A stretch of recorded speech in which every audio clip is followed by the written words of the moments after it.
ہم وہی کہیں گے جو ہمارا دین ہم کو بتاتا ہے، عمل کرو تو تمہارا بھلا ہے۔ السلام علیکم ورحمۃ اللہ وبرکاتہ۔ الحمد للہ رب العالمین، والصلاة والسلام علی من کان نبیا وآدم بین الماء والطین، وعلى آلہ واصحابہ وازواجہ واہل بیتہ اجمعین، اما بعد فاعوذ باللہ من الشیطان الرجیم، بسم اللہ الرحمن الرحیم، انا انزلناہ فی لیلۃ مبارکۃ انا کنا منذرین فیہا یفرق کل امر حکیم۔ صدق اللہ مولانا العظیم وصدق رسولہ النبی الامین المتین الکریم، ونحن علی ذلک لمن الشاہدین والشاکرین والحمد للہ رب العالمین۔ حصول برکت کے لیے انتہائی عقیدت و محبت کے ساتھ حضور اکرم سید عالم محمد رسول اللہ صلی اللہ تعالیٰ علیہ وسلم کی پرنور بارگاہ میں درود و سلام کا ہدیہ پیش کر لیجیے۔ اللہم صلی علی سیدنا و شفیعنا و حبیبنا و مولانا محمد وبارک وسلم، صلاۃ و سلام علیک یا رسول اللہ صلی اللہ تعالیٰ علیہ وسلم۔ ماہ شعبان المعظم کی برکتوں سے ہم اور آپ مالا مال ہو رہے ہیں، اور یہ عظمت والا مہینہ اپنی تمام تر برکتوں اور رحمتوں کے ساتھ میں ہم پر سایہ فگن ہے۔ یہی وہ مقدس مہینہ ہے جس کے بارے میں میرے آقا صلی اللہ تعالیٰ علیہ وسلم نے ارشاد فرمایا، شعبان میرا مہینہ ہے، رمضان اللہ کا مہینہ ہے۔ اور حدیث پاک میں ہے حضور اکرم صلی اللہ تعالیٰ علیہ وسلم جتنا اہتمام اس مہینے کا فرمایا کرتے تھے اتنا اہتمام کسی اور مہینے کا نہیں کیا کرتے تھے، یعنی رمضان المبارک کے علاوہ بہت زیادہ کثرت سے عبادت کا اس مہینے کے اندر آقا کریم صلی اللہ تعالیٰ علیہ وسلم اہتمام فرمایا کرتے تھے۔ اور صوفیاء کرام نے کہا ہے کہ رمضان المبارک کے مہینے میں جو رحمت کی بارش ہوتی ہے، اس رحمت کی بارش کے جو بادل ہیں، جو موسم بنتا ہے، وہ اسی مہینے شعبان کے مہینے میں موسم بنتا ہے۔ اگر کوئی یہ چاہتا ہے کہ ماہ رمضان کے اندر میرے اوپر خوب رحمتیں نازل ہوں، رحمتوں کی بارشیں اتریں، تو اس کے لیے ضروری ہے کہ وہ شعبان کے مہینے میں رحمتوں کی بارش کا موسم بنائے، اپنے آپ کو نیک بنائے، پرہیزگار بنائے، متقی بنائے، پارسا بنائے، عابد و زاہد بنائے، کثرت سے عبادت کرے، کیونکہ جب اس مہینے کے اندر رحمتوں کی بارش کے لیے موسم بنے گا تبھی جا کر کے ماہ رمضان المبارک کے اندر رحمتوں کی بارشیں نازل ہوں گی۔ اور پھر آنے والا منگل کا دن 14 شعبان المعظم کا مقدس دن ہے، جو دن گزار کر کے رات میں آنے والی رات شب براءت ہے، اور پھر اگلا دن 15 شعبان المعظم کا مقدس دن ہے۔ اب چونکہ جو حضرات کچھ معلومات رکھتے ہیں وہ اپنے طور پر شب برات سے پہلے اور بعد کے دن کو گزارنے کی کوشش کرتے ہیں، لیکن جنہیں دینی معلومات پورے طور پر نہیں رہتی ہے وہ پریشان رہتے ہیں کہ کیسے ہم لوگ شب برات منائیں، شب برات کو کیسے گزاریں، کیسے اس رات کے اندر عبادت کریں۔ تو میں چاہوں گا کہ آج کی اس محفل کے اندر شب برات کا استقبال کیسے کیا جائے، اور پھر شب برات کو کیسے گزارا جائے، اور آنے والے دن کے لیے کیا اہتمام کیا جائے، اس حوالے سے کچھ باتیں آپ کے سامنے رکھوں، تاکہ اسی کی روشنی کے اندر آپ اپنا پورا شیڈول بنائیں اور اسی اعتبار سے اپنے پورے دن اور رات کو آپ حضرات گزارنے کی کوشش کریں۔ سب سے پہلے آنے والا منگل کا دن جو 14 شعبان المعظم کا دن ہے، اس دن کے اندر پہلے آپ حضرات روزہ رکھیں، کیونکہ حضور اکرم صلی اللہ تعالیٰ علیہ وسلم رمضان المبارک کے علاوہ سب سے زیادہ روزہ ماہ شعبان المعظم کے اندر رکھا کرتے تھے۔ کسی نے پوچھا کہ یا رسول اللہ صلی اللہ تعالیٰ علیہ وسلم، آپ شعبان المعظم کے مہینے میں اس قدر کثرت کے ساتھ میں روزہ کیوں رکھتے ہیں؟ تو آقا کریم صلی اللہ تعالیٰ علیہ وسلم نے ارشاد فرمایا کہ میں اس بات کو پسند پالن کرتا ہوں کہ میرا عمل رب کی بارگاہ کے اندر اس حال میں پیش ہو کہ میں روزے کی حالت میں رہوں. اور چونکہ شعبان المعظم کی جو رات آتی ہے 15ویں شب، اس رات کے اندر بندوں کے اعمال اللہ کی بارگاہ کے اندر پیش ہوا کرتے ہیں، تو آپ منگل کا جو 14 شعبان کا دن ہے آنے والا، اسی دن کے اندر روزہ رکھیں تاکہ شب برات کا جب آغاز ہو اور آپ کا عمل رب کی بارگاہ میں جب پیش ہو تو آپ روزے کی حالت میں رہیں. اور حدیث پاک میں ہے جو بندہ شعبان المعظم کا ایک روزہ رکھتا ہے، اللہ تبارک و تعالیٰ اسے جہنم سے نجات عطا فرما دیتا ہے. تو یہ ہمارے لیے بڑی سعادت مندی کی بات ہے کہ ہم لوگ سب سے پہلے اس کی تیاری یہ کریں کہ شب برات آنے سے پہلے 14 شعبان المعظم کو روزہ رکھ لیں. اس کے بعد میں پھر اس مقدس رات کا جو استقبال کرنا ہے، ہم نے بزرگوں سے سنا ہے کہ بزرگوں کا یہ طریقہ تھا کہ شب براعت جو سورج ڈوبنے کے بعد شروع ہوتی ہے، وہ عصر کے بعد ہی سے اس کی تیاری شروع کر دیتے تھے. اور تیاری کا ایک طریقہ بزرگوں کا یہ ہے کہ عصر کی نماز کے بعد یا سورج غروب ہونے سے پہلے وہ حضرات مسجد کے اندر جمع ہو جاتے تھے اور سب سے پہلے 40 مرتبہ لا حول ولا قوت الا باللہ العلی العظیم پڑھتے. اس کے بعد میں 100 مرتبہ آقا کریم صلی اللہ تعالیٰ علیہ وسلم پر درود پاک پڑھتے. تو یہ 40 مرتبہ لا حول پڑھنا اور 100 مرتبہ درود پاک پڑھنا یہ بزرگوں کا معمول ہے شب برات کا استقبال کرنے کے لیے. اور فرمایا گیا جو بندہ عصر کے وقت میں شب برات کی آمد سے پہلے اس وظیفے کو پڑھ لے گا، اللہ تبارک و تعالیٰ پورے سال اس کو مصیبتوں اور پریشانیوں سے محفوظ و مامون فرما دے گا. تو آپ حضرات بھی شعبان المعظم کی اس مقدس رات کا استقبال عصر کے بعد ہی سے شروع کر دیں. اچھی طریقے سے تیار ہو کر کے آئیں اور اپنی ضروریات سے فارغ ہو کر کے اتنی دیر پہلے مغرب سے اتنی دیر پہلے مسجد میں آ جائیں کہ 40 مرتبہ لا حول شریف پڑھ سکیں اور 100 مرتبہ درود پاک پڑھ سکیں. اور میں اس کے اندر اتنا اضافہ اور کرنے کے لیے کہوں گا کہ اگر ہو سکے تو 40 مرتبہ یا 70 مرتبہ استغفر اللہ ربی من کل ذنب و اتوب الیہ بھی پڑھ لیں، کیونکہ شب برات کے اندر جب ہمارے اعمال رب کی بارگاہ میں پیش ہوں گے تو ہم شب برات کے آنے سے پہلے ہی جب اللہ کی بارگاہ میں توبہ کر لیں گے تو ہمارا نامہ اعمال رب کی بارگاہ میں اس حال میں پیش ہوگا کہ اس کے اندر توبہ و استغفار شامل ہوگا. تو اللہ تبارک و تعالی ہمارے لیے مغفرت کا سامان پیدا فرما دے گا. تو یہ تو عصر کے بعد کا معاملہ ہوا. اس کے بعد میں جب سورج ڈوب جائے گا اور مغرب کی نماز ہوگی، اور آپ کو پتہ یہ ہے حدیث پاک میں نے کتنی مرتبہ آپ کے سامنے رکھی کہ جب 15ویں شعبان کے اندر سورج ڈوب جاتا ہے، سورج ڈوبنے سے لے کر کے صبح صادق تک اللہ کی رحمتیں آواز دیتی ہیں اور آسمان دنیا پر اللہ کی رحمتیں تجلی فرماتی ہیں. اور یہ کہا جاتا ہے کوئی مغفرت کا طلبگار میں اس کی مغفرت کر دوں، ہے کوئی کچھ مانگنے والا اس کو میں عطا کر دوں، ہے کوئی پریشانی کے اندر مبتلا اس کی پریشانی کو میں دور کر دوں، ہے کوئی رزق کو طلب کرنے والا اسے میں روزی عطا فرماؤں، ہے کوئی یعنی بار بار رب کی رحمتیں یہ صدا دیتی ہیں. تو جیسے ہی منگل کے دن مغرب کی نماز یعنی جب سورج ڈوب جائے تو اسی وقت سے اللہ کی رحمتیں جب اترنا شروع ہو جائیں گی. اور حدیث پاک میں آیا کہ اس دن اللہ تبارک و تعالی آسمان دنیا پر تجلی فرماتا ہے اور اس رات کے اندر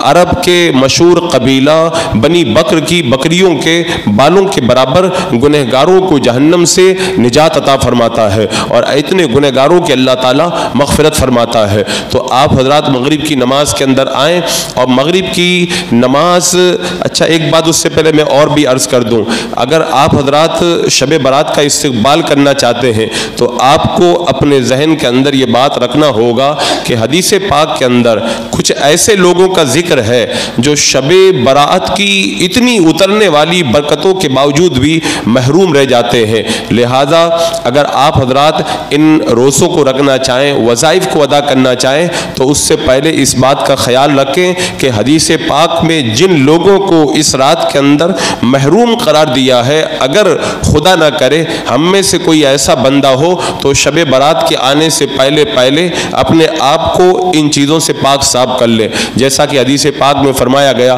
اس رات کے اندر جو محروم رہتا ہے ان میں سے ایک تو وہ بندہ جو والدین کا نافرمان ہے، تو اگر کسی کے ماں باپ اس سے ناراض ہیں تو شب برات کے آنے سے پہلے اپنے والد محترم کو، اپنی والدہ محترمہ کو راضی کر لیں، چاہے معافی مانگ کر کے راضی کریں، اگر وہ آپ سے کچھ طلب کر رہے ہیں تو ان کو دے کر کے راضی کر لیں، اگر ابھی نہیں دے سکتے تو ان سے وعدہ کر لیں میں آپ کو یہ چیز دوں گا، اس طرح وعدہ کر کے ان کو راضی کر لیں، ان کے پاؤں پکڑ کے ان کو راضی کر لیں، کسی بھی طریقے سے آپ حضرات اپنے والدین کو راضی کر لیں، کیونکہ اگر آپ کے والدین آپ سے ناراض ہیں اور آپ ان کی نافرمانی کر چکے ہیں تو پھر شب برات کی برکتیں آپ کو میسر نہیں آئیں گی۔ دوسرے نمبر پر معاذ اللہ اگر کوئی سود کی لعنت میں گرفتار ہے اور اس بلا میں گرفتار ہے، وہ سود کھانے سے توبہ کر لے تاکہ اس رات کی برکتوں سے مالا مال ہو، کیونکہ سود کا ایک پیسہ کھانا یہ 36 مرتبہ زنا کرنے سے بھی زیادہ سخت برا ہے،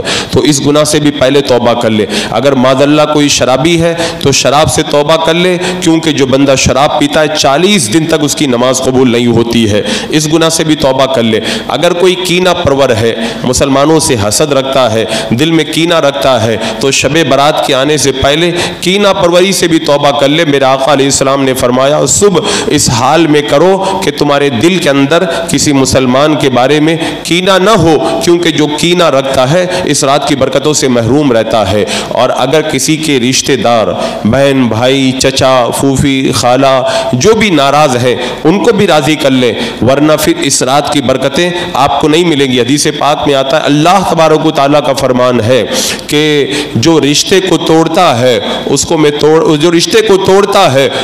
توڑ دیتا ہوں، اور جو رشتے کو جوڑتا ہے اس کو میں جوڑ دیتا ہوں، اور رشتہ جو توڑتا ہے اس رات کی برکتوں سے وہ محروم رہ جاتا ہے۔ اسی طرح اور بھی کچھ ایسے لوگ ہیں جو اس رات کی برکتوں سے محروم رہتے ہیں، لہذا اگر آپ حضرات شب برات کی تیاری کرنا چاہتے ہیں، والدین کو راضی کریں، شراب پینے سے توبہ کریں، سود کھانے سے توبہ کریں، اور اگر جو ہے وہ کینہ آپ کے دل میں کسی کے بارے میں ہے کینہ پروری سے توبہ کریں، رشتے اگر آپ کے کٹے ہوئے ہیں رشتوں کو جوڑیں۔ اور ایک اور ضروری بات، اس رات کی برکتوں سے اگر مالا مال ہونا ہے، آپ کے ذمے اگر کسی کا حق باقی ہے اس کا حق ادا کر دیں، آپ کے ذمے اگر نماز قضا باقی ہے تو ان کو ادا کریں، اور اللہ کی بارگاہ کے اندر پہلے سے توبہ کر کے تیاری کر لیں۔ جب پورے طور پر آپ اس طریقے سے تیار ہو جائیں، پھر شب برات کی برکتوں کو لینے کے لیے رب کی بارگاہ میں حاضر ہوں گے تو اللہ تبارک و تعالیٰ اس رات کی برکتوں سے آپ کو مالا مال فرما دے گا۔ ایک بات اور یہ بھی یاد رکھیں، توبہ کا یہ مطلب نہیں ہے اے اللہ میں تیری بارگاہ میں توبہ کرتا ہوں، نہیں، توبہ کا مطلب یہ ہے کہ اگر کسی کا مال دبایا ہے تو اس کو مال بھی واپس کیا جائے، اگر کسی کا دل دکایا ہے اس سے معافی مانگی جائے، اگر نمازیں وغیرہ قضا ہیں ان کو ادا کیا جائے، اس کے بعد میں کہا جائے اللہ میں تیری بارگاہ کے اندر توبہ کرتا ہوں، یہ توبہ کا مطلب ہے۔ تو شب براءت کے آنے سے پہلے توبہ کر لیں، اور اس کے بعد جو میں نے بتایا روزہ رکھیں، اور پھر عصر کے بعد جو وظیفہ بتایا اسے پڑھیں، پھر مغرب کی نماز کے اندر حاضر ہوں۔ جب مغرب کی نماز مکمل ہو جائے اس کے بعد میں انشاءاللہ حسب دستور جو نوافل یہاں پر فردن ادا کیے جاتے ہیں ان کو ادا کیا جائے گا۔ یہاں پر بھی ایک بات ذہن میں رکھیں، میں جتنی بھی عبادت بتاؤں گا نفلی عبادت، یہ نفلی عبادت ان لوگوں کے لیے ہے جن کے ذمے کوئی فرض باقی نہیں ہے۔ اگر کسی کے ذمے فرض نماز یا کوئی فریضہ باقی ہے تو وہ نفل پڑھنے کے بجائے اپنے فرائض کو ادا کرے، اس لیے کہ فرض نماز ایک رکعت ادا کرنا کروڑوں نفل نماز پڑھنے سے زیادہ بہتر ہے۔ اور اگر کسی کے ذمے زکوٰۃ کا ایک پیسہ باقی ہے تو اپنی فرض زکوٰۃ کا 1 روپیہ دے دینا یہ اربوں خربوں نفلی صدقہ کرنے سے بھی زیادہ بہتر ہے، کیونکہ اللہ کی بارگاہ کے اندر جو فرض کی اہمیت ہے وہ کسی اور عبادت کی نہیں ہے۔ تو جو بھی میں ابھی بیان کروں گا یہ ان لوگوں کے لیے ہے جو نوافل ادا کرنا چاہتے ہیں، پہلے فرائض سے فارغ ہو چکے ہیں، لیکن اگر فرائض آپ کے ذمے باقی ہیں پہلے آپ فرائض ادا کریں، اور اگر فرائض مکمل ہیں تو پھر مغرب کی نماز کے بعد میں سب سے پہلے یہاں پر فراغت نماز کے بعد میں 6 رکعتیں حسب دستور پڑھی پڑھی جائیں گی یہ 2-2 رکعت کر کے 6 رکعتیں پڑھی جاتی ہیں، اور ان کی نیت جیسے عام دنوں میں کرتے ہیں ویسے ہی کرنا ہے، 2 رکعت نماز نفل کی نیت، اور جیسے اور دنوں میں نماز پڑھتے ہیں ایسے ہی پڑھنا ہے۔ فرق صرف اتنا ہے کہ 2 رکعت پڑھ کے جب آپ سلام پھیر دیں تو 1 مرتبہ سورہ یاسین پڑھنا ہے، پھر 2 رکعت پڑھ کے سلام پھیر دیں، پھر سورہ یاسین پڑھنا ہے، پھر 2 رکعت پڑھ کے سلام پھیر دیں، پھر سورہ یاسین پڑھنا ہے۔ اگر کسی کو سورہ یاسین یاد نہ ہو تو ہر 2 رکعت کے بعد میں وہ اگر چاہے تو 21 مرتبہ قل واللہ شریف پڑھ سکتا ہے۔ اور دوسری بات یہ ہے ہر 2 رکعت کے بعد میں اللہ کی بارگاہ میں دعا کرنی ہے۔ پہلے جب 2 رکعت پڑھیں گے 21 بار قل واللہ شریف پڑھ لیں گے، دعا کریں گے اللہ ان نماز کی برکت سے تو مجھے بھلائی کے ساتھ لمبی عمر عطا فرما۔ پھر 2 رکعت پڑھیں گے 21 مرتبہ قل واللہ شریف پڑھ لیں گے، اللہ کی بارگاہ میں دعا کریں گے اے اللہ اس نماز کی برکت سے تو مجھے بلاؤں سے محفوظ و مامون فرما۔ اس کے بعد میں پھر 2 رکعت پڑھیں گے اور پھر قل واللہ شریف سے فارغ ہو جائیں گے، پھر اللہ کی بارگاہ میں دعا کریں گے اے اللہ مجھے تو اس نماز کی برکت سے مخلوق کا محتاج مت بنا، اپنا محتاج بنا، یعنی تو اپنی بارگاہ سے مجھے خوب روزی عطا فرما۔ یہ اس طریقے سے 6 نمازیں جب ادا کر لیں گے اس کے بعد میں دعائے نصف شعبان انشاءاللہ ہم لوگ سب مل کر کے پڑھیں گے، پھر دعا ہوگی، آپ حضرات اپنی ضروریات سے فارغ ہو جائیں گے۔ اس کے بعد میں عشاء کی نماز کے اندر آپ حضرات حاضر ہوں گے۔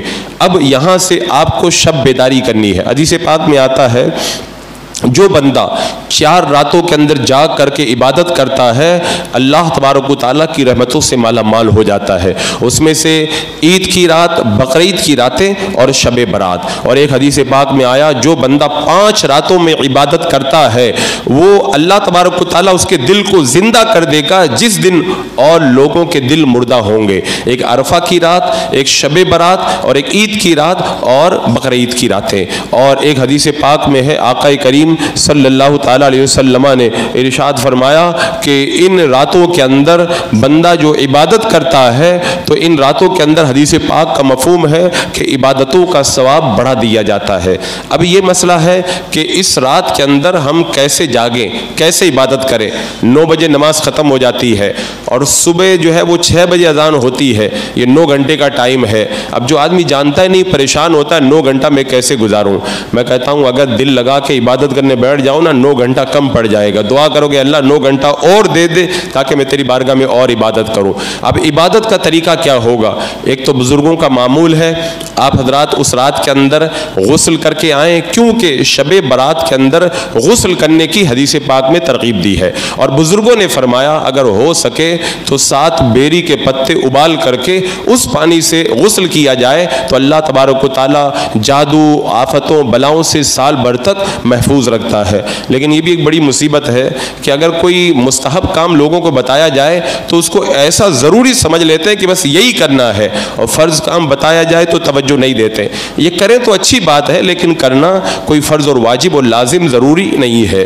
تو سب سے پہلے آپ حضرات اس رات کی برکتوں کو حاصل کرنے کے لیے غسل کریں، اور سکے تو بیری کے پتوں سے غسل سے فراغت پائیں۔ اب اس کے بعد میں جب نماز ہوگی، نماز کے بعد میں مختصر سا پروگرام رہے گا جس میں انشاءاللہ اللہ تبارک و تعالیٰ کی محبت بڑھانے کے لیے کچھ باتیں بیان کی جائیں گی، اس کے اندر آپ حضرات شرکت کریں۔ اب پھر 10 بجے سے لے کے صبح میں جو ہے وہ 6 بجے تک آپ کے پاس میں 8 گھنٹے کا ٹائم ہے۔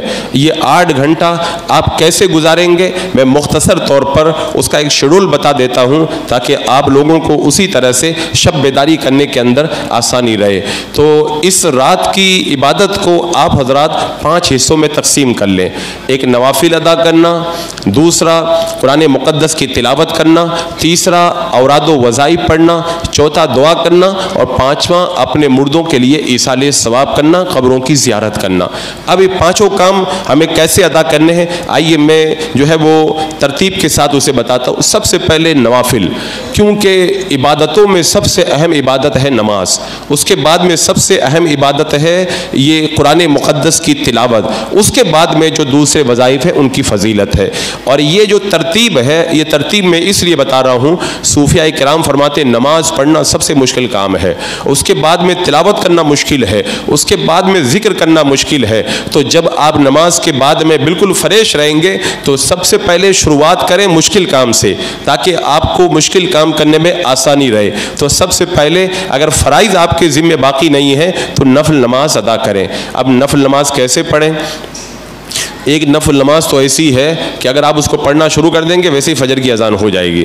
حدیث پاک میں اس کی بڑی فضیلت آئی ہے۔ حضرت حسن بصری رضی اللہ تعالیٰ عنہ فرماتے ہیں میں نے 30 صحابہ سے ملاقات کی، 30 صحابہ نے مجھ کو بتایا کہ یہ صلاۃ الخیر ہے، جو شب برات کے اندر اس نماز کو جو بندہ پڑھ لے گا اللہ تبارک و تعالیٰ اس کی طرف 70 مرتبہ رحمت کی نظر فرمائے گا، اور ہر مرتبہ جب اللہ تبارک و تعالیٰ نظر فرمائے گا تو ہر بار اللہ تبارک و تعالیٰ اس کی 70 حاجتوں کو پورا فرما دے گا، اور ان میں سب سے چھوٹی حاجت یہ ہے اللہ تعالیٰ اس کے گناہوں کو معاف فرما دے گا۔ اب آپ اندازہ لگائیں، ایک بار اللہ نظر فرمائے گا تو 70 ضرورتیں پوری ہو جائیں گی، اور 70 مرتبہ نظر کرم فرمائے گا، تو اتنا بڑا ثواب ہے تو کام تھوڑا مشکل تو ہوگا ہی۔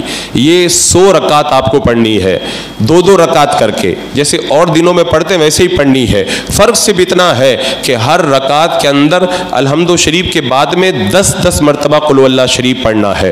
تو جب 100 رکعت پڑھیں گے، ہر رکعت میں سورہ فاتحہ کے بعد میں 10 مرتبہ قل ہو اللہ شریف پڑھیں گے تو یہ 1000 بار قل ہو اللہ شریف پڑھنا ہو گیا۔ یہ نماز بہت فضیلت والی نماز ہے۔ اگر اللہ نے آپ کو ہمت دی ہے، آپ کے ٹانگوں میں پاؤں میں اگر طاقت ہے تو آپ اس نماز کو ادا کر کے شب برات کی برکتوں سے مالا مال ہو سکتے ہیں۔ اور اس کے علاوہ اگر کسی کے لیے نماز مشکل ہے تو اس سے آسان نماز نفل میں بتاتا ہوں۔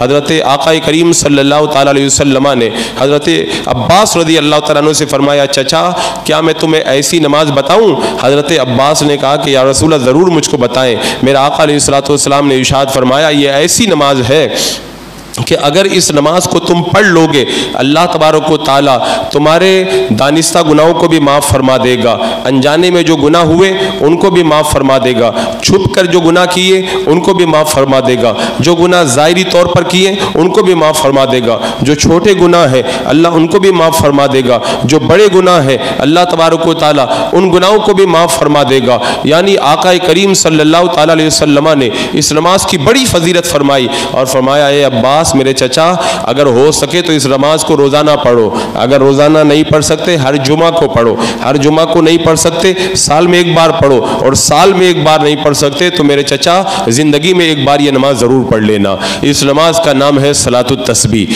آپ اس رات کے اندر اس نماز کو ادا کریں۔ یہ نماز 4 رکعت جیسے آپ لوگ عصر اور عشاء سے پہلے پڑھتے ہیں ویسے ہی 4 رکعت پڑھنی ہے، کوئی فرق نہیں ہے۔ فرق صرف اتنا ہے آپ حضرات کو ایک تسبیح یاد کرنی ہے، سبحان اللہ والحمد للہ ولا الہ الا اللہ واللہ اکبر۔ سب حضرات پڑھیں سبحان اللہ والحمد للہ ولا الہ الا اللہ واللہ اکبر۔ یہ تسبیح آپ حضرات یاد کر لیں، 4 رکعتوں میں یہ تسبیح آپ کو جو ہے وہ 300 بار پڑھنی ہے، تو ایک رکعت میں 75 بار تو 4 رکعت میں ہو جائے گی 300 بار۔ اب اس تسبیح کو 4 رکعتوں میں کیسے پڑھنا ہے؟ سب سے پہلے اللہ اکبر کہہ کر کے آپ حضرات نیت باندھیں، سبحانک اللہ پڑھیں، اس کے بعد میں یہ تسبیح 15 بار پڑھ لیں، الحمد شریف پڑھیں، پھر سورہ ملائیں، پھر اس تسبیح کو 10 بار پڑھ لیں، پھر رکوع میں جائیں سبحان ربی العظیم پڑھیں، اس تسبیح کو پھر 10 بار پڑھ لیں، سمیع اللہ لمن حمیدہ ربنا لک الحمد کہہ کر کے کھڑے ہوں، اس تسبیح کو پھر 10 بار پڑھ لیں، سجدے میں جائیں سبحان ربی الاعلیٰ پڑھیں، اس تسبیح کو پھر 10 بار پڑھ لیں، اللہ اکبر کہہ کر کے بیٹھ جائیں، پھر اس تسبیح کو 10 بار پڑھ لیں، پھر اللہ اکبر کہہ کر کے سجدے میں جائیں سبحان ربی الاعلیٰ پڑھیں، پھر اس تسبیح کو 10 بار پڑھ لیں۔ یہ 75 بار ہو گیا۔ دوسری رکعت اسی طرح، تیسری، چوتھی، اس طرح 4 رکعت آپ پڑھیں گے، یہ تسبیح 4 رکعتوں میں مکمل 300 بار ادا ہو جائے گی۔ تو یہ نماز نفل آپ حضرات ادا کریں۔ اب اس کے بعد میں جب آپ حضرات نفل نماز پڑھنے سے تھک جائیں اس کے بعد میں قرآن مقدس کھول کر کے بیٹھ جائیں, قرآن پاک کی تلاوت کریں. اب تلاوت کے اندر آپ چاہیں تو ترتیب سے قرآن مقدس پڑھیں, اس لیے کہ قرآن کی تلاوت ایک ایسی عبادت ہے کہ کوئی بھی عبادت اس کے برابر نہیں ہو سکتی. فرمایا کہ اگر دل کو زنگ لگ جائے, بندہ قرآن کی تلاوت کرے, اللہ تبارک و تعالیٰ تلاوت کی برکت سے اس کے دل کے میل کو دور فرما دیا کرتا ہے. اور فرمایا گیا کہ جو بندہ قرآن کی تلاوت کرے گا, جب قبر میں جائے گا, قبر میں گھبرائے گا تو قرآن اس کا دل بہلانے کے لیے آئے گا. میدان محشر میں جب پریشان ہوگا, اللہ کی بارگاہ میں قرآن مقدس اس کی شفاعت کے لیے آئے گا. اور قرآن مقدس کی تلاوت ایک ایسا وظیفہ ہے. فرمایا حضرت امام احمد بن حنبل رضی اللہ تعالیٰ عنہ نے, اللہ کا خواب میں دیدار ہوا, میں نے رب سے پوچھا مولا میں کیسے تیری بارگاہ میں تیرا قرب پا سکتا ہوں؟ رب نے فرمایا ابن حنبل اگر میری بارگاہ میں آنا چاہتے ہو تو قرآن کی تلاوت کرو, تم میری بارگاہ کے مقرب بن جاؤ گے. اور میرے آقا نے فرمایا جو ایک حرف پڑھتا ہے تلاوت کا, اللہ تعالیٰ قرآن مقدس کے ایک حرف کے بدلے اسے 10 نیکی عطا فرماتا ہے. تو آپ چاہیں تو ترتیب کے ساتھ قرآن مقدس کی تلاوت کریں, اور یا پھر سورہ یاسین پڑھیں بار بار, سورہ رحمان پڑھیں, سورہ تبارک الذی پڑھیں, سورہ حامیم سجدہ پڑھیں. جو سورہ حامیم سجدہ سورہ دخان پڑھتا ہے, حدیث پاک میں آیا وہ اس حال میں اڑتا ہے 70,000 فرشتے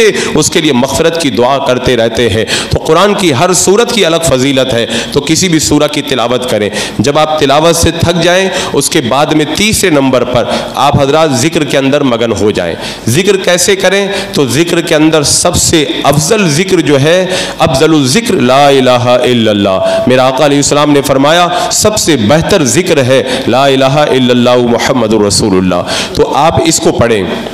فرمایا دل میں اگر زنگ لگ جائے تو یہ کلمہ دل کے میل کو دور کر دیتا ہے. حضرت موسیٰ علیہ السلام نے کہا تھا مولا مجھے کوئی وظیفہ بتا دے, اللہ تبارک و تعالیٰ نے یہی کلمہ وظیفہ بتایا. موسیٰ علیہ السلام نے کہا مولا یہ تو سب پڑھتے ہیں. رب نے فرمایا موسیٰ اگر ایک پلڑے کے اندر 7 آسمان اور 7 زمینوں کو رکھ دیا جائے اور دوسرے پلڑے کے اندر اس کلمہ شریف کو رکھ دیا جائے تو اس کا وزن اتنا زیادہ ہے 7 آسمان اور زمین ہلکے پڑ جائیں گے, یہ کلمہ ان کے اوپر بھاری پڑ جائے گا. اور یہ ایسا وظیفہ ہے کہ جو بندہ اس کو پڑھے, ایک حدیث پاک کے اندر آیا میدان قیامت میں بندہ گناہوں کے 99 دفتر لے کر کے آئے گا. جب جہنم میں جانے والا ہوگا اللہ تبارک و تعالیٰ ایک پرچی دے گا کہ اس کو لے جا کر کے وزن کرا. بندہ جب اس کو وزن کرائے گا گناہوں کے 99 دفتر ہلکے پڑ جائیں گے اور وہ ایک پرچی بھاری پڑ جائے گی. اللہ تعالیٰ فرمائے گا جنت میں لے جاؤ. اب وہ بندہ اس پرچی کو کھول کے پڑھے گا, اس میں لکھا ہوگا لا الہ الا اللہ محمد رسول اللہ. تو یہ اتنا بہتر وظیفہ ہے. فرمایا گیا جو 1,00,000 مرتبہ کلمہ شریف پڑھ کے کسی ایسے کو بخش دے جو جہنم میں جانے والا ہے, اللہ تعالیٰ اس کو جنتی بنا دیتا ہے. تو آج کی رات میں آپ حضرات شروعات کریں اس مقدس آنے والی رات میں, اور 1,00,000 مرتبہ کلمہ کا اپنا ٹارگیٹ بنا لیں. رات میں آپ 1,000 پڑھیں, 2,000 پڑھیں, اور عید کا چاند نظر آنے تک 1,000 بار پورا کلمہ شریف پڑھ لیں. تو مرنے کے بعد یہی کلمہ آپ کو جنت میں لے جائے گا. پھر اس کے بعد میں جب کلمہ شریف پڑھ لیں تو درود پاک پڑھیں. اب درود پاک کی فضیلت مجھے الگ سے بتانے کی ضرورت نہیں ہے, سب فکس کر لیں. مجھے 1,000 بار کلمہ شریف پڑھنا ہے, 500 بار درود پاک پڑھنا ہے. درود پاک تو ایسا وظیفہ میرے آقا نے بتایا نا, جو پورا وقت درود پاک میں دیتا ہے اللہ اس کے سارے کام بنا دیتا ہے, ساری ضرورتیں اس کی پوری فرما دیتا ہے. اور جو اگر روزی سے پریشان ہو اللہ کو اتنی روزی دیتا ہے کہ بندہ سمجھ بھی نہیں پاتا ہے. تو درود پاک کا وظیفہ پڑھنا شروع کر دیں. اس کے بعد میں استغفار کے اندر مگن ہو جائیں. 100 بار, 200 بار, 300 بار یا 500 بار استغفار کریں. میرے آقا صلی اللہ تعالیٰ علیہ وسلم فرماتے ہیں میں خود روزانہ دن کے اندر 70 مرتبہ استغفار کرتا ہوں. میرے آقا علیہ السلام گناہ نہیں کرتے, لیکن امت کی تعلیم کے لیے آپ فرماتے میں روزانہ 70 مرتبہ استغفار کرتا ہوں. اور فرمایا کہ جو بندہ کثرت سے استغفار کرتا ہے اللہ تبارک و تعالیٰ اس کے غموں کو دور کر دے گا, اس کی مصیبتوں کو دور کر دے گا. اللہ اسے وہاں سے روزی دے گا جہاں سے بندہ گمان بھی نہیں کر سکتا ہے. حضرت حسن بصری رضی اللہ تعالیٰ عنہ کے پاس ایک بندہ آیا کہ اولاد نہیں ہوتی, فرمایا استغفار کرو. دوسرا آیا کہنے لگا کہ کھیتی باڑی نہیں ہوتی, فرمایا استغفار کرو. تیسرا آیا روزی کے اندر تنگی ہے, فرمایا استغفار کرو. چوتھا آیا کہ اولاد نہیں ہوتی, فرمایا استغفار کرو. کسی نے کہا کہ یہ پریشان ہے, آپ سب کو استغفار بتا رہے ہیں. کہا میں نہیں بتا رہا, خود اللہ تبارک و تعالیٰ نے بتایا ہے. اللہ تبارک و تعالیٰ قرآن پاک میں فرماتا ہے فَقُلْتُ اسْتَغْفِرُوا رَبَّكُمْ إِنَّهُ كَانَ غَفَّارًا يُرْسِلِ السَّمَاءَ عَلَيْكُمْ مِدْرَارًا